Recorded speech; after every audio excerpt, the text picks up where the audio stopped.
What's a serious game? The way I define it is that you take a serious issue, you package into a gaming situation or a gaming environment, and in that way it's psychologically safe to explore this. Proactive is the name of the game. The board looks like this, and the idea is to avoid a problem rather than waiting to fix a problem. And this game is all about stress, making it a table topic, and creating a safe space where we can talk about stress. Here you have psychologists who work together with game designers, and that has turned into a really powerful tool. Where does the game come from? From my good friend Henning Basbelle. He established Copenhagen Game Lab, showed me the game, say, hey, check it out, see what people say in Amsterdam. So we're going to see what people are going to say in Amsterdam. And furthermore, it was developed by psychologists from University of Copenhagen. And that's part, yeah, love saying that. It's a part of the Copenhagen municipality who are specialized in, are the people working in the municipality feeling all right? And they took about 350 hours of expert knowledge and they put it into a box, like this. What you will find in the game box is a little puzzle which will fold together into the playing board.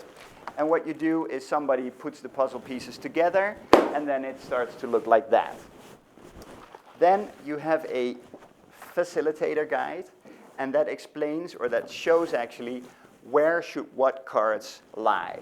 Now, the story about the game is that this is a business simulation where you go through a 1-year period in a middle-sized consultancy firm which is under stress.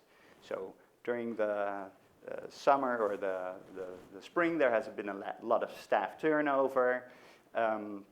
People have been leaving, and there's a lot of work to be done. You go through this business simulation by reading these event cards out loud to each other. In these event cards is explained what you have to do. So actually the game is created to be self-facilitating. So you read out loud, and then it also says at the bottom, now do this, take that, place a token here, get the action cards out, don't look at the back. So it's explained in detail what to do. The goal of the game is to get the highest points on the core task, but also not to get your people stressed out. The people, the perspective of the game is that you are all together playing a group or a team of people. Each person on the team has a personality and it has a certain way of behaving. And so, for example, we have Hannah here from the top of my mind. And Hannah is the kind of person who loves to do everything 110%, who's really reliable, and thinks harmony is really important, and most importantly, structure. So Hannah gives a bonus, and that's a +1 in structure. And when you've read that, you put your token 1 up. And in that way, there is being explained how every person is and behaves.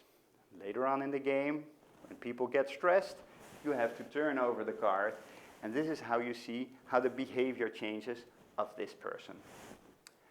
During the game, there are 3 moments where you will step out of the game and draw a reflection card, and that's when you take the perspective of your own reality. Now, what this game does is that during the game, people will start to talk about their stress and their way of dealing with stress. And what we're doing is that we are making this area bigger, the open area.